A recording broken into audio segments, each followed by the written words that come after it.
Do you really think you know what every move, look, and piece of clothing is trying to tell you? The things you thought you knew about fashion and body language are about to be turned on their heads.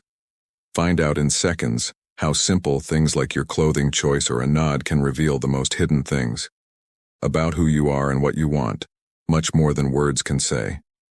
Are you ready to solve riddles that will blow your mind and change the way you talk to people and show yourself to the world? Then don't look away, because this movie promises to not only pique your interest, but also to challenge your deeply held beliefs and show you the hidden power that lies behind every interaction between people. Keep going with us to find out these secrets. The power of the first thought. Mastering the art of making a good first impression is very important, because it can change not only the beginning of a talk but also the whole relationship. Imagine walking into a room full of strangers. Every move you make will add to the picture of who you are that other people see. In this situation, a simple handshake is not only a way to say hello, but also a strong way to show who you are. How hard you hold someone's hand or how softly you hold it can say a lot. A firm but not controlling grip shows that you are sure of yourself and willing to listen, showing that you are present and involved. A hesitant or too fragile touch, on the other hand, can send signals of fear or confusion without meaning to. That's not all, though. Nonverbal contact goes further than that. The eyes, which are like windows to the soul, are very important. It is just as important to keep steady, warm eye contact during the exchange. It means, I see you, I respect you, and I'm interested in what you have to say. A delicate dance of messages is going on at this brief but important moment. What the other person thinks of you depends on how you look, how strong or gentle you are when you shake their hand, and how well your eyes and words match up.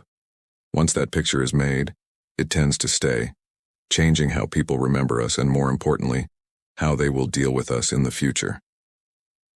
When you think about how broad this topic is, you realize that the first impression is more than just a greeting. It's a chance to find common ground and start a conversation not just with words, but with the global language of respect and empathy. As the talk goes on, keep thinking about how these first moments can be the basis for long-lasting relationships. Think about the power that lies in such a simple but deeply meaningful act. Figuring out crossed arms. People often say that the eyes, those strange orbs that are part of our faces, are windows to the soul. Feelings and hidden thoughts can be shared through them with a power that words don't always manage to catch. At a glance, one can hear the quiet sounds of happiness, sadness, fear, and desire, all dancing in the dim light that comes in through these windows. We learn more about how to communicate and understand that the eyes have their own language, full of subtleties that words can't express. A steady, straight gaze can show that you are sure of yourself and want to connect with someone, while averting your eyes can show that you are uncomfortable or insecure. The lack of eye contact can be seen in different ways in this situation. It could mean that the person is not interested or is just shy. However, it is important not to take this visual silence in a simple way. Not making direct eye contact doesn't always mean you're not interested. In many cases, it's a way to protect yourself from feeling vulnerable when you look someone in the eyes. For some, making steady eye contact is like letting down their guard and letting the world see their true selves, which isn't always a good thing. There are, however, cultures where making long-term eye contact is seen as rude or hostile. This is a reminder that the language of the eyes is also greatly affected by culture and the person. When we understand this, we can go into every encounter with an open mind and a caring heart, knowing that every glance away holds a world of unspoken meanings. When we try to figure out what other people are trying to tell us through their eyes, we are asked to listen with more than just our ears. We are asked to feel with our minds and see with our hearts. In this process of paying close attention, we learn that real conversations happen when two people meet eyes and communicate without words. In order to navigate the deep waters of human conversation, let us remember that the eyes are like beacons that show us what we're really like. They let us see right into the other person's heart, into their worries and dreams, their happiness and sadness. Learning to read these visual cues is a road to deeper understanding and real connection. It teaches us what empathy and mutual understanding are all about. Figuring out the code of fidgeting. Moving around all the time, which is commonly called fidgeting, is a real code that can be read in the huge language of body language. This dance of hands that won't stop moving, feet that sway slowly, and fingers tapping out rhythms on surfaces speaks beautifully of the rough emotional world that lies beneath the calm surface of our lives. This ballet of small moves is often a sign that someone is feeling something, like nervousness or social awkwardness. When we're feeling anxious, our bodies look for a release valve, a way to let go of all the stress that is built up. That valve is fidgeting, which is an almost unconscious way to get rid of worried energy and ease the pain that's going on inside us. However, it is interesting to see how these outward signs of how we feel can be different from person to person and from situation to situation. Fidgeting can sometimes be a sign of impatience or boredom, showing that the mind is wandering to find something more interesting to do. In other cases, it can be a way to stay focused, a way to direct our scattered energy so we can focus better on the tasks at hand. This knowledge helps us understand how complicated it is for people to connect with each other. When we see someone moving around a lot, it makes us think about what their actions might be telling us about their mental and emotional health. It helps us remember that everyone deals with stress and worry in their own unique way, and that small things like fidgeting can help us understand others better and help them when they need it. Realizing that we fidget and what it means for us can also be a big step toward becoming more self-aware and better able to handle our emotions. By becoming aware of these habits, we can start to look for better and more useful ways to deal with our feelings, like being nervous or uncomfortable around other people. In other words, figuring out the restless code lets us talk to ourselves and others in a more genuine and understanding way. By noticing these signs, we can not only better understand the emotional needs that are driving people, but we can also act in a way that improves our relationships with each other, turning nervousness and discomfort into chances to grow and get closer. How personal space changes over time.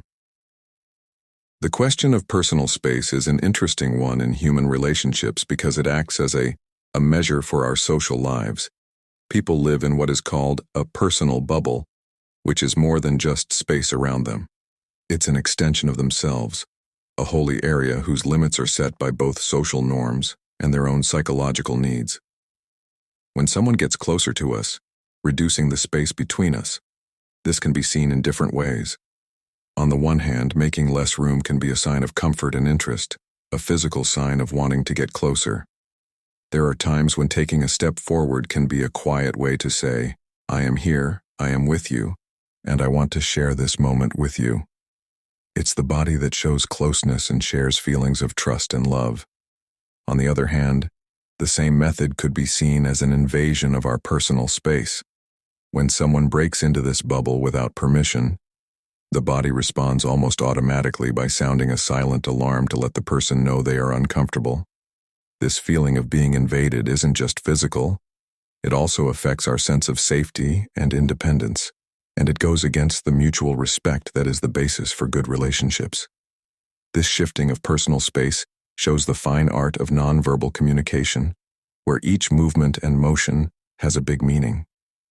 To change how close we are to each other, we need to be very aware of how others are reacting and be able to read their body language to know when to move forward or backward. It's a lesson of how important it is to respect other people's space and understand that how comfortable we are with being close is unique to each person. Because of this, we are asked to be kind and aware as we deal with the complicated issues of personal space. Respecting and observing other people's space preferences not only keeps you from getting confused or uncomfortable, but it also builds the respect and consideration that are at the heart of any good relationship. Understanding and respecting other people's personal space is a deep way to talk to them, a way to say, I see you, I respect you, and I value our relationship. By getting good at this subtle language, we can have deeper conversations where everyone feels heard, understood, and respected. If you want to learn more about body language, to find out more secrets, subscribe, like, and write on the little gestures. Come with us now. Let's go. the walk and the talk. This simple movement that most of us do every day without giving it much thought is actually a rich and complex way to show who we are and how we feel. Every step, movement, and rhythm we make in the world holds pieces of who we are. These are small clues that, when read correctly, can reveal the deepest parts of who we are. Walking next to someone is like looking through an open book to learn about their mind. Having a straight back and taking firm steps can show that you are confident and sure of yourself, showing that your inner power is what drives you. That person walks with resolve, like they know what they're worth and are ready to face the difficulties of the world head-on. A timid walk, on the other hand, with slouched shoulders and shaky steps, could mean that someone is shy or uncomfortable. These cautious steps, as if weighing the right to be there at all times, are silent signs of low self-esteem and a fight for respect and a place in the world. It's the body trying to get smaller, trying to blend in with the crowd, showing how emotionally weak it is. But it's important to read this with compassion and understanding, knowing that someone's walk can be different depending on many things, such as their current mental state, physical health, and even their culture. Instead of judging, watching the walk should be an exercise in sensitivity, a way to get to know someone better by seeing how they move and how fast they walk. This way of seeing things can also help you become more self-aware. When we pay attention to how we walk, we can learn a lot about how we dress, to everyone, and how we feel about ourselves. Small changes in how we stand and walk can affect not only how other people see us, but also how we feel about ourselves and our self-esteem. As a result, walking is more than just moving from place to place. It's a language full of messages that shows us what's going on inside. When we pay attention to how we and others express ourselves, we open a way of deep connection that goes beyond words and touches the core of a person. At every step, there is a story, a chance to learn more about ourselves and the world around us, and a lesson that everyone's journey is different and should be treated with respect and kindness. The language of how you stand. One of the most beautiful ways that people communicate is through their posture. It's like a quiet conversation that tells a lot about how they're feeling without them saying a word. The way we stand can tell a lot about how we feel inside and how we want other people to see us.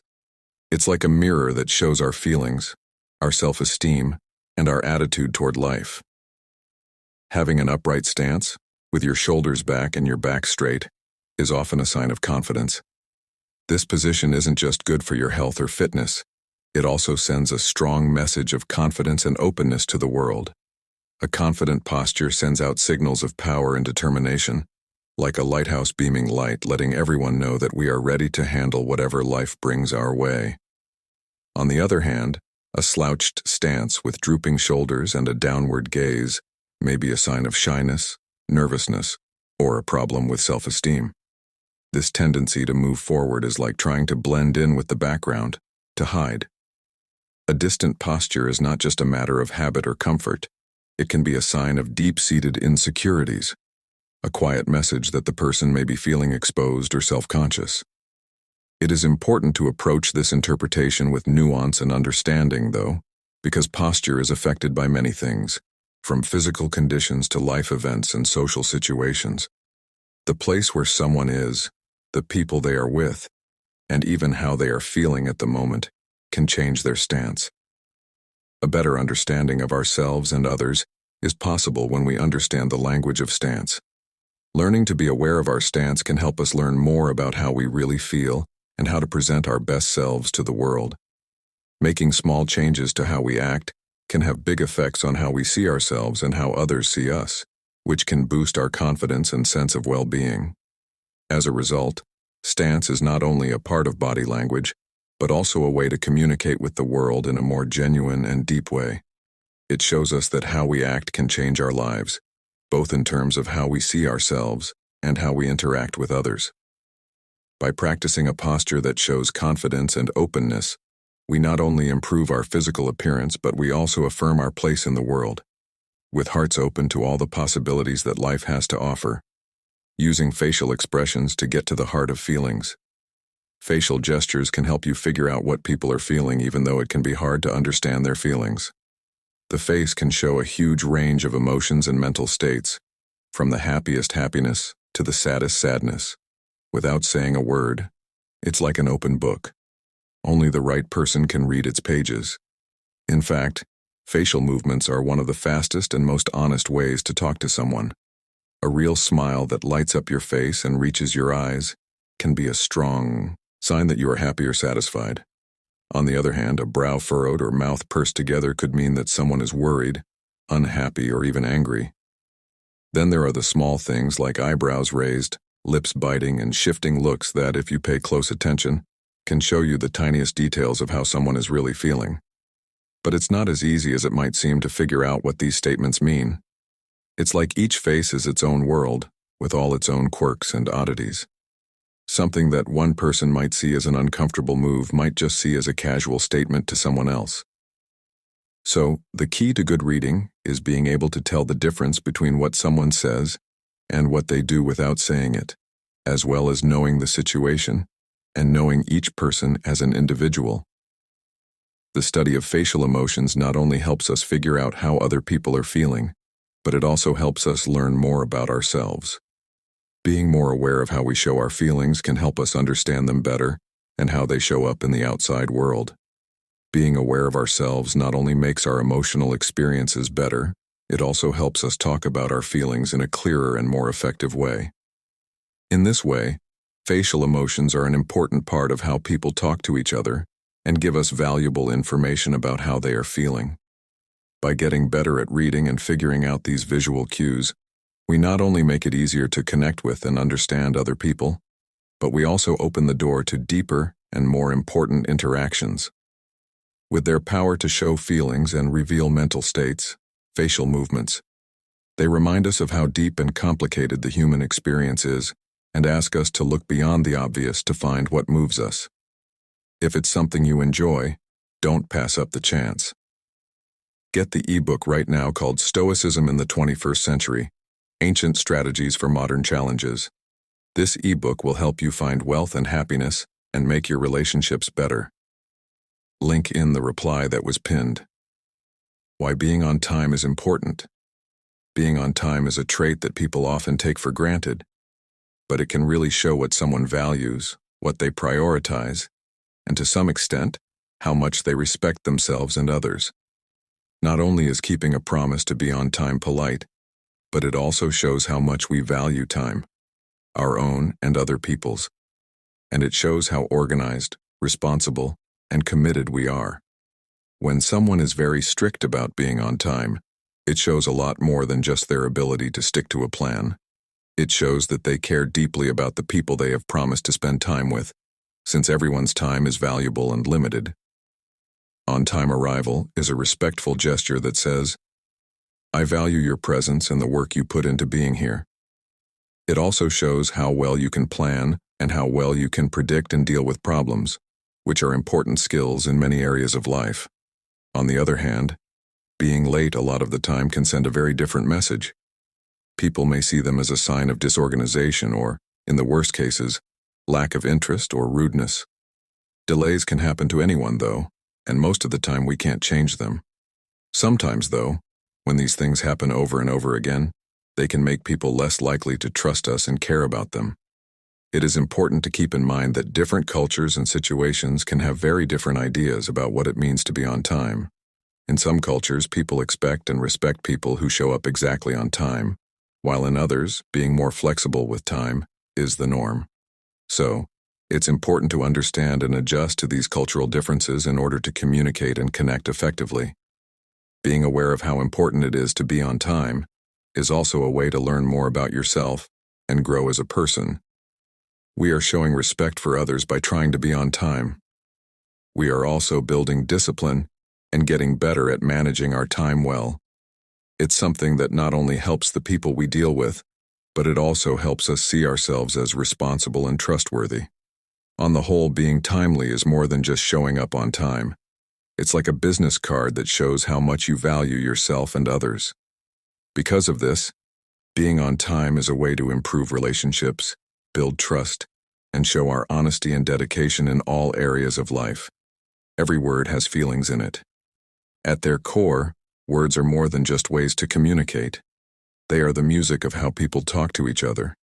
And rhythm, intonation, and tone of voice are the tools that make this music come to life. People often don't pay enough attention to these parts of communication, but they can tell a lot about how someone is feeling and what they want to say that goes beyond what they say.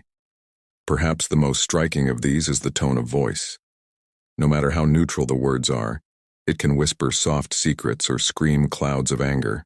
A soft, pleasant voice can mean that someone is calm or loving, while a sharp, quick voice can mean that someone is nervous or excited. Tone can give words more meaning and turn a simple phrase into a powerful way to show how you feel. Similarly, the cadence of our words, the pace with which we speak, says a lot about how we're feeling inside. A fast-paced speech can show that you are excited or worried, while a slow-paced speech can show that you are thinking or feeling sad. The rhythm of our speech can give away hints about how we really feel about what we're saying, like whether we're speaking with truthfulness, passion, or hesitation. With its changes in pitch and modulation throughout a sentence, intonation is also a strong way to show how someone feels. In addition to adding meanings that go beyond spoken text, it can make certain words stand out, ask or answer questions, make sarcastic or ironic comments, and stress how important certain words are. It's the way we use intonation that gives language color and lets us say things that words alone might not be able to say. Together, rhythm, intonation, and tone of voice are very important parts of how we express our feelings and intentions. They improve the way we talk, letting us say more than just facts. They let us show what we're feeling. The sounds people use are just as important as the words they use, their facial expressions or their body language. They can show you what someone is thinking and feeling. This means that if we pay attention to these parts of conversation, we can learn more about how other people feel and what they are thinking. This not only makes us more empathetic and better able to respond, but it also improves our communication skills, which lets us talk to each other in a more genuine and deep way. Every time we talk, we're also voicing our feelings. Together they make a beautiful symphony of human communication that gets to the heart of what it means to be human. It means to be a person. Hints and waving. Even though waving might seem like a simple and straightforward action, it is actually full of meanings and subtleties that can tell a lot about how people are interacting and how they feel about each other. This action can be as simple as nodding your head or making a hand motion to show that you agree, or it can be a full-body movement. Each of these variations has a deeper meaning that can help you understand things like respect, anxiety, agreement, or how to show power and control in relationships. People often think that a nod of the head means they agree or like something. A lot of cultures use it as a way to say yes, or show that they understand what the other person is saying. It shows respect and care. This action can improve the bond between people, making it easier for them to understand each other and work together. A wave, on the other hand, can also mean that you are anxious or impatient. It could mean someone is trying to rush the talk or is subtly disagreeing, depending on the situation and how it is done. In this case, the way the wave moves shows that there may be a lot of feeling going on, which shows that communication is more than just words. Another thing that waving can show is how power works in a relationship. When combined with an authoritative look on the face, a firm and controlled wave can show that you are in charge or dominant. A wave that is more timid or submissive, on the other hand, could mean that the person is weaker or trying to make peace. These small details can tell you a lot about the connection and how the people involved feel about each other. These gestures can mean very different things in different societies and social settings, which is interesting to think about. In some places, what is seen as a sign of respect could be seen as a lack of trust or even interest in another. To fully grasp these hidden meanings, one must not only carefully observe, but also be aware of cultural norms and the specifics of the exchange. Looking into the hidden meanings of waving is a good way to remember how complex human communication is and how important it is to read between the lines when interacting with other people. By paying more attention to these things, we can better understand others and be understood by others. This will help us deal with the difficulties of relationships more effectively and with more empathy. Small things can reveal a lot about how people connect with each other. This gesture, which is so common but has so much meaning, is a great example of this. What we wear. The clothes we choose to wear are more than just coverings for our bodies. They are an extension of who we are, a silent but powerful way to tell the world who we are, what we think, and where we stand in life. This tapestry of fabrics, colors, and styles is a strong form of nonverbal communication that can show important things about our personalities, values, and tastes, even when we're not talking. We each wear different things that each tell a story about who we are. A closet full of bright colors and bold patterns might show that you are open and like to take risks, while a closet full of neutral colors and classic pieces might show that you are more shy and like to think things through. In the same way, picking clothes with classic cuts over trendy ones may show that you value longevity and classic style, which is a sign of values that go beyond the quick-fix culture of consumerism. Fashion is more than just a reflection of who you are. It's also a way to affirm your identity and feel like you belong. Wearing certain clothes can show that we are part of certain cultures, movements, or groups, showing that we stand with and share ideals with those communities. People use fashion to show where they are from and what group they feel they belong to, whether they are following the unique style of a subculture or wearing traditional clothes from their own culture. On the other hand, what we wear can say something about how we live our lives. When people choose clothes based on comfort and usefulness, they may be showing that they value practicality and freedom of movement. On the other hand, people who spend a lot of money on haute couture pieces or certain brands may be showing that they value the art of fashion or their social status. But it's important to keep in mind that fashion language is complicated and can be interpreted in different ways, just like any other language. Different people have different experiences, ideas, and cultural beliefs, which means that a piece of clothing can mean very different things to different people. So clothes are a big part of who we are and what we stand for, but they're not the only thing that makes us who we are. To sum up, fashion is a way of communicating without words that helps us show who we are, make connections, and move through the world feeling like we fit and have a purpose. We can tell our own stories, enjoy our individuality, and share with the world a unique view of who we are and how we choose to live through the clothes we wear. That is why the clothes we wear are not only a matter of style, but also an indication of how full and complicated life is. We've just learned the secrets of personality and communication, but our trip into the human mind is far from over. Want to hear more shocking news? Sign up, turn on alerts, and dive in with us as we make discoveries that will change the way you see the world. Don't stop here. Support our community by liking, commenting, and sharing, and join us as we try to figure out what makes people tick. You'll find your next big idea here. Have a nice day.